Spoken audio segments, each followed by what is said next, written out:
everybody? It's your boy, Timmy Flyersguy, here with the Timmy Flyersguy podcast. I'm your host, Timmy Flyersguy, and welcome to another off-season edition of the Timmy Flyersguy podcast. I'm your host, Timmy Flyersguy, and I'm here to talk about some hockey with you all. I'm here to talk about some other stuff as well. I got a review of Beyond the Mat and a lot of other stuff as well. But let's get right into the big story right now. Philadelphia Flyers have re-signed Carter Hart, and I just want to let you know how I feel about this. I feel pretty good about this. I really think Carter Hart wants to be the best, and he wants to prove that he's the best, and he wants to do that, and he had a tough year last year. I mean, he went through loss after loss. He was pulled in several games. So I think Carter Hart, I think that he really wants to get back into it. He wants to prove that he's gotten better. I mean, it was a shame what happened to him. He had such a tough season, and losses, and a knee injury. The guy couldn't catch a break, and he had so many people criticizing him, and a lot of people saying they should trade him, they should get rid of him. Well,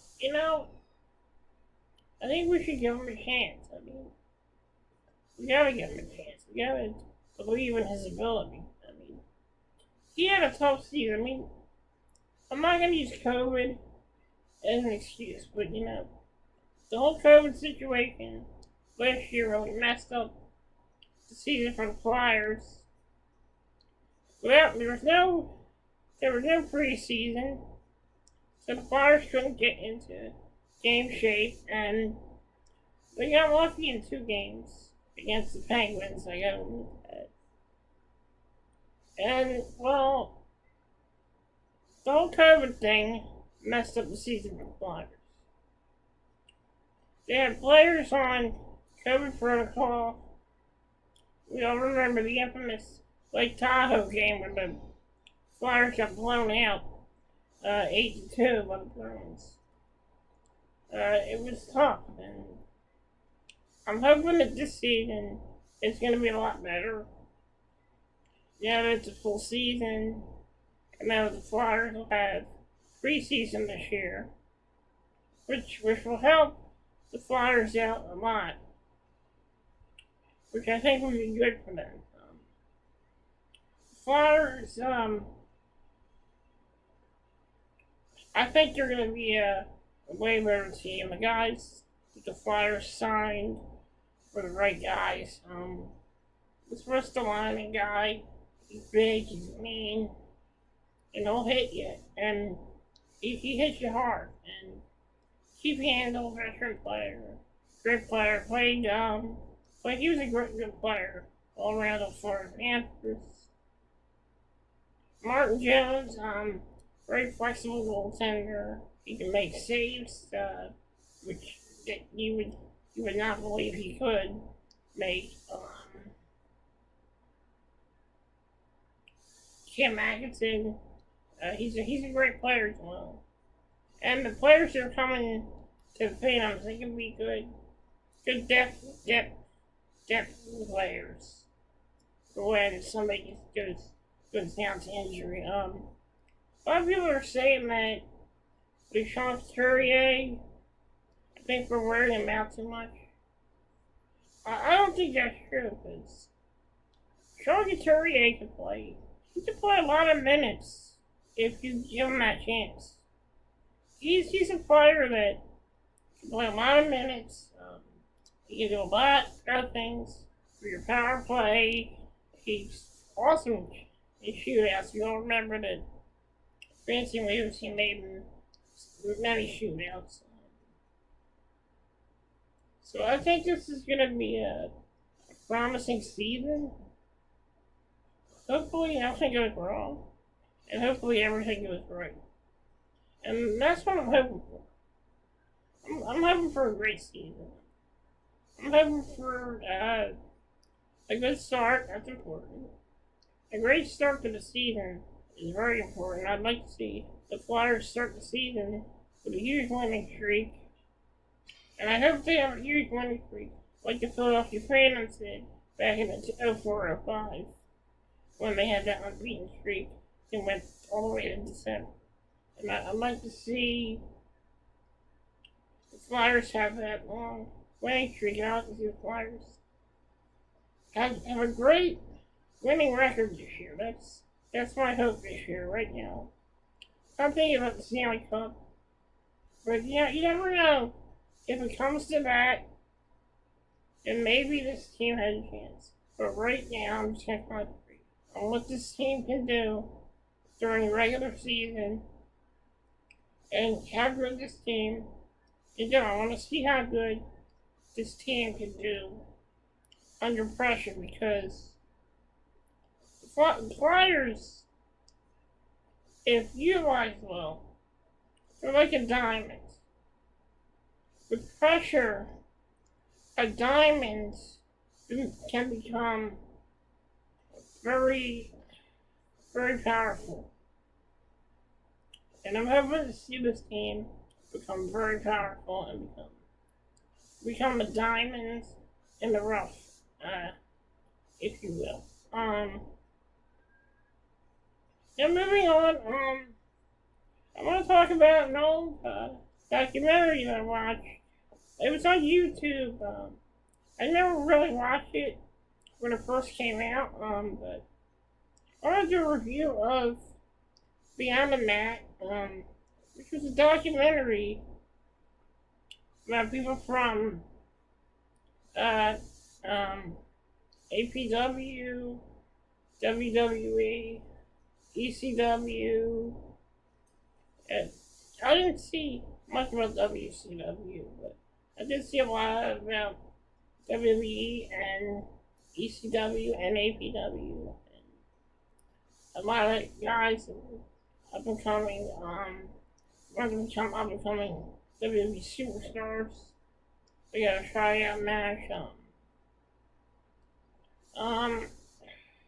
But the other match is a story about many wrestlers that stretches towards, it goes through WWE and ECW mainly.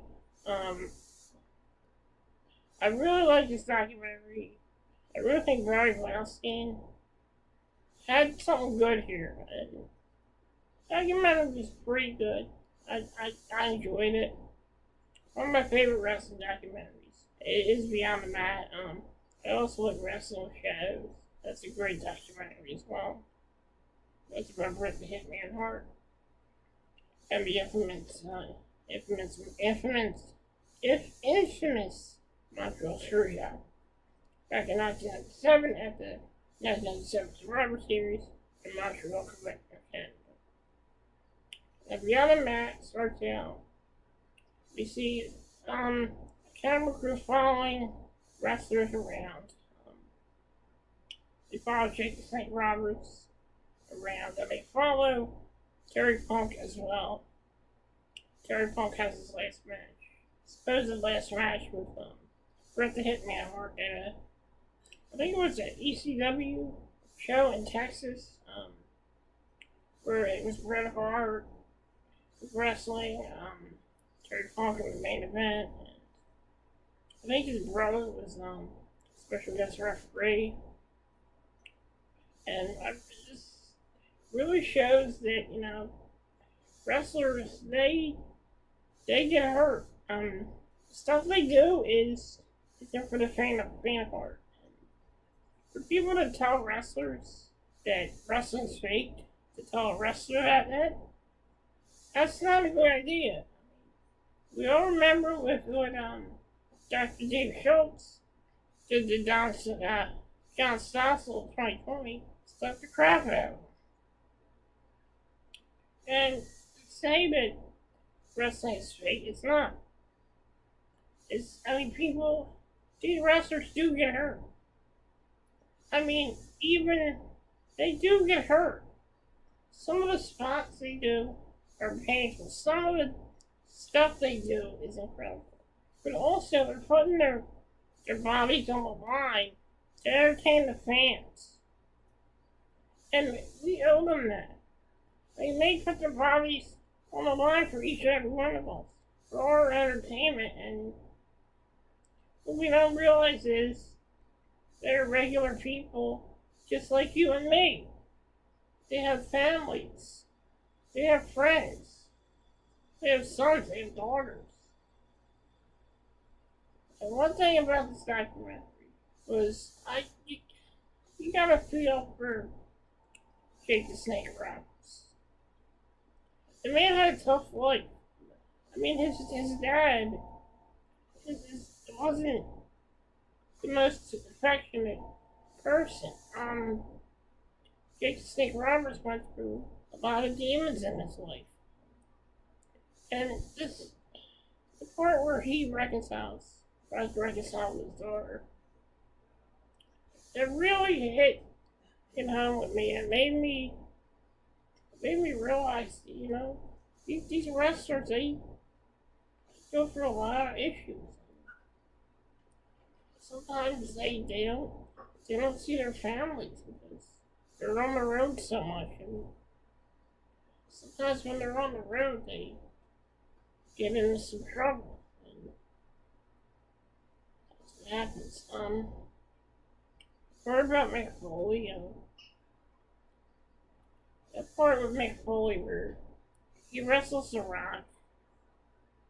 My God, that scene is probably the hardest scene to watch him be on the mat. I mean, his family is there, and to watch him and Dad get pummeled with a steel chair about dozens of times.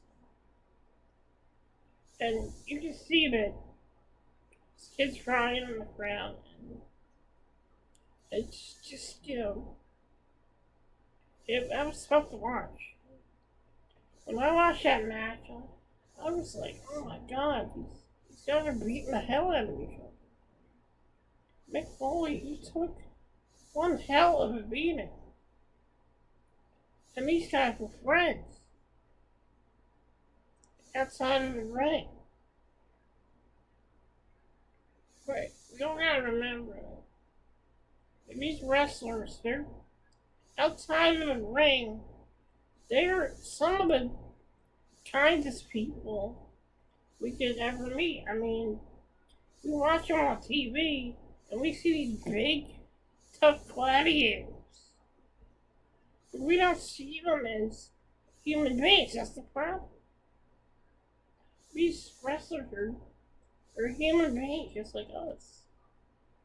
And they go through a lot just like we do. And I would say this is a great documentary because it shows what these guys go through and the sacrifices they have to make to be the best. Terry Funk, my God, I have so much respect for Terry Funk. The guy wrestled at age 50 and became ECW heavyweight champion. And Terry Funk is one of the original badasses. Terry Funk was a badass. He had some great matches with Mick Foley, great matches with Sandman, Tommy Dreamer, you name it. Terry Funk was one hell of a legend. And if it wasn't for him, there wouldn't be wrestling. And I have so much respect for the wrestlers that put their bodies on the line. Man, I may not like some of the wrestlers. I may not like their gimmicks, but I respect what they do, and I respect the business. And anyone who wants to go into these wrestlers and tell them wrestling's fake, I dare you, because you know what, you're gonna get an earful. And they're not gonna like hearing that what they do isn't real. Because they put their body on. And for you to say that it's not real, that's an insult to what they do in the ring. Because wrestling, that's not an easy sport. It's not easy to do what they do. I remember being a little kid thinking, oh, if they could do it, I could do that. And now that I'm older, I'm like, I don't think I could do that. For the longest time, when I was a kid, that was one thing I wanted to be. Two things I wanted to be. There were two possible things I wanted to be. I wanted to be a hockey player or a wrestler. Fortunately, I'm a disabled man. It's wheelchair bound.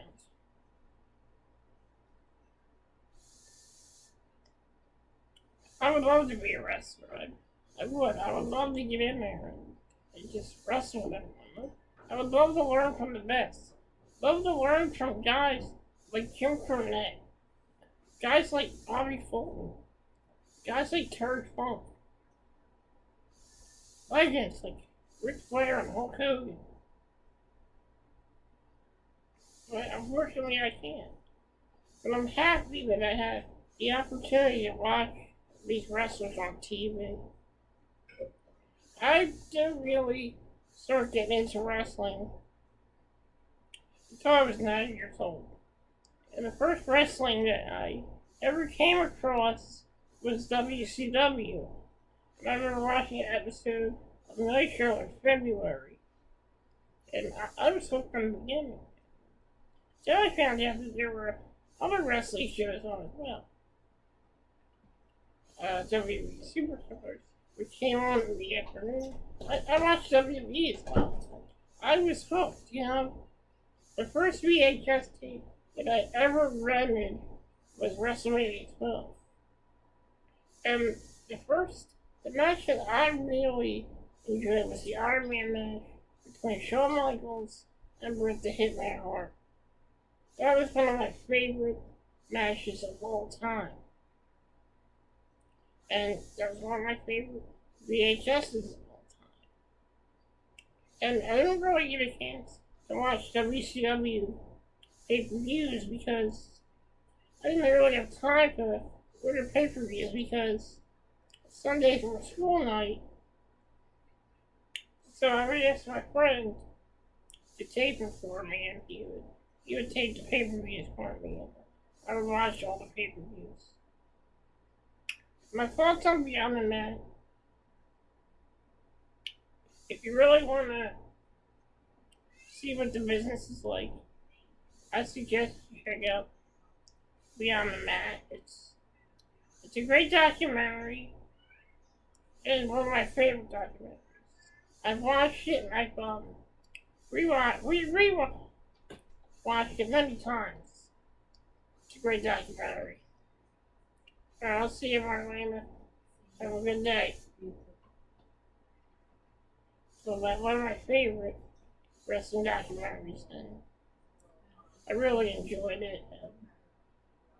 It really puts things into perspective for the casual wrestler. Whether if you're a casual wrestling fan or if you've been a wrestling fan since the 1970s, 1960s, or even the 1980s. But I just enjoy this documentary so much. You can find this documentary on YouTube. Just search Beyond the Mat, and it comes right up. There are a lot of my favorite wrestlers in this documentary. Jake the Snake Roberts, Mick Foley, New Jack, may you rest in peace. Great, just great. And there are a lot of great wrestling legends I have respect for. Bobby Eaton, may he rest in peace as well. Such a great wrestler. I didn't know much about the Midnight Express, but I'd like to go back and watch all NWA wrestling things and see the Midnight Express. Yeah, I've never really had the opportunity of watching a Midnight Express match because I was born in '86 and I was only an infant at the time. So, but I have a lot of respect for the Midnight Express, Jim Cornette, guys like Ricky Morton, guys like Robert Gibson. I have a lot of respect for what they brought to the business. If it wasn't for guys like that, there wouldn't be professional wrestling. There wouldn't be a WCW. There wouldn't have been a WWE. There wouldn't have been an ECW. There wouldn't have been any wrestling if it wasn't for guys like that. So, my thoughts and prayers go out to the Bobby Fulton family, to the friends and family of Bobby Fulton, Jim Cornette, especially because I know how much he had such a great friendship with Bobby Eaton. And I listened to his podcast. Jim Cornette Experience, and I almost teared up because I understand how much of a friendship Jim Cornette and Bobby Eaton had. Because I know it's like I've lost a couple of my friends. Lost my friend Vinny, who passed away from cancer. I lost my friend Tom, who worked for a couple of podcasts, and unfortunately he passed away. So Jim Cornette, I absolutely know what you're going through. I want so much condolences to you. My condolences to the Bobby and family as well.